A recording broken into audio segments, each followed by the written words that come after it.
उपमुख्यमंत्री सुनेत्रा पवार राष्ट्रवादीच्या राष्ट्रीय अध्यक्ष होणार आहेत।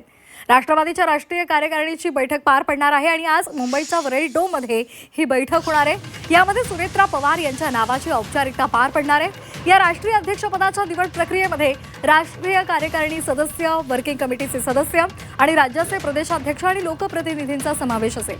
कार्यकारी अध्यक्ष म्हणून प्रफुल्ल पटेल हे राष्ट्रीय अध्यक्षपदाच्या संदर्भातला प्रस्ताव मांडतील आणि या प्रस्तावाला राष्ट्रवादी काँग्रेस पक्षामधले वरिष्ठ नेते हे अनुमोदन देतील आणि त्यानंतर सर्वानुमते सुनेत्रा पवार यांची राष्ट्रीय अध्यक्ष म्हणून निवड केली जाणार आहे। या संदर्भात अधिक माहितीसाठी आपण जाणार आहोत आमच्या प्रतिनिधी सीमा आढे यांच्याकडून। सीमा, राष्ट्रवादीचा राष्ट्रीय अध्यक्ष कोण होणार या संदर्भातल्या चर्चा सुरू होत्या, त्यानंतर नाव सुद्धा निश्चित झालेलं होतं। आज त्याची औपचारिक घोषणा होणार आहे। कशा प्रकारची तयारी सध्या करण्यात आली आहे?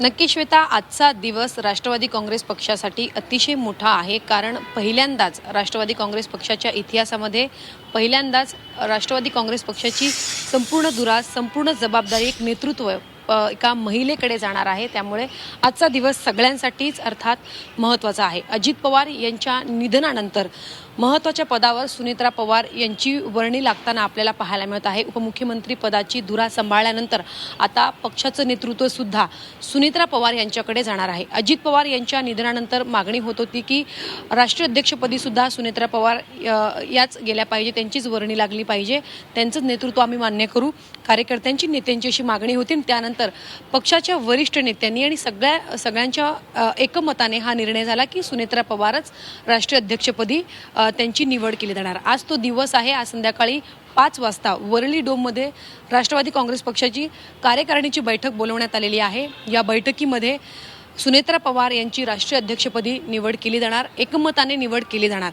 खरं तर पक्षाच्या घटनेनुसार ही प्रक्रिया मतदानानुसार पार पडते। जेव्हा अध्यक्षपदासाठी एकापेक्षा 2 उमेदवार रिंगणामध्ये असतात तेव्हा मतदान प्रक्रिया पार पडते, गुप्त मतदान प्रक्रिया होते। मात्र आपल्याला माहिती आहे की सध्या सुनेत्रा पवार यांच्याशिवाय कोणत्याही नेत्याचं किंवा इतर उमेदवार जे आहेत ते रिंगणात नाही, त्यामुळे एकमताने औपचारिक घोषणा आज सुनेत्रा पवार यांच्या नावाची होणार आहे। जसं मी आधी म्हणाले की पहिल्यांदाच म्हणजे राष्ट्रवादी काँग्रेस पक्षाच्या इतिहासामध्ये पहिल्यांदाच एक महिला राष्ट्रवादी काँग्रेस पक्षाचं नेतृत्व करणार आहे। त्यामुळे पक्षाची आता पुढची वाटचाल सुनेत्रा पवार यांच्या नेतृत्वाखाली कशा पद्धतीने होते हे पाहणं महत्त्वाचं असणार आहे। आजचा दिवस भावनिक आहे। आज संध्याकाळी पार पडणारा कार्यक्रम, आजची बैठक सुद्धा भावनिकच पार पडेल। त्यामुळे कशा पद्धतीने नेते, कार्यकर्ते प्रतिक्रिया देतात आणि पुढची काय नक्की सुनेत्रा पवार यांच्याकडे संपूर्ण जबाबदारी गेल्यानंतर आगामी काळामध्ये कशा पद्धतीने आपल्याला गणित बदलताना पाहायला मिळणार हे पाहणं महत्त्वाचं असणार आहे। अगदी, त्यामुळे आज ही औपचारिकता पार पडेल आणि राष्ट्रीय अध्यक्षपदी सुनेत्रा पवार यांची एकमतानं निवड होईल आणि यानंतर राष्ट्रवादीचा संपूर्ण जी वाटचाल आहे ती कशी असणार आहे हेही पाहणं तितकं महत्त्वाचं आहे। धन्यवाद सीमा, दिलेल्या सविस्तर माहितीसाठी।